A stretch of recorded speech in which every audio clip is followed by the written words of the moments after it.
The worst moment of my life started with the sound of people laughing.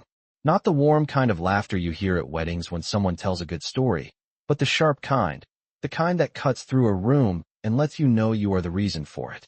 I remember standing in the center of the ballroom at the Grand Harbor Hotel in downtown Chicago, the crystal chandeliers glowing above me, my hands trembling slightly around a glass of sparkling water I hadn't taken a sip from in 10 minutes. I had spent 3 hours getting ready for that night, smoothing my navy blue dress, fixing my hair, telling myself that tonight was supposed to be the beginning of the rest of my life.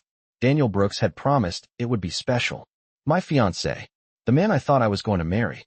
Instead, he stood on the small stage near the dance floor with a microphone in his hand and a smile on his face that I suddenly realized I didn't recognize at all.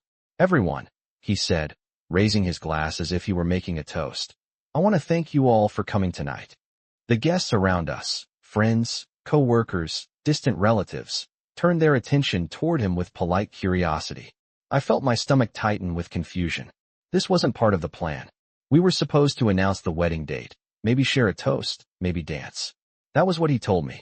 Daniel glanced toward me, and for a split second I thought I saw hesitation in his eyes. Then it disappeared. "But before we celebrate anything," he continued, "there's something I should probably say." A few people chuckled softly, expecting a joke. I forced a smile, hoping he was just being dramatic the way he sometimes liked to be at parties. The ballroom smelled faintly of roses and expensive perfume. Somewhere behind me a server walked by carrying a tray of champagne flutes. Then Daniel's voice changed. Colder. Louder. "Turns out," he said into the microphone, "when you plan to marry someone, it helps if they actually love you for the right reasons." A murmur moved through the crowd like a ripple across water.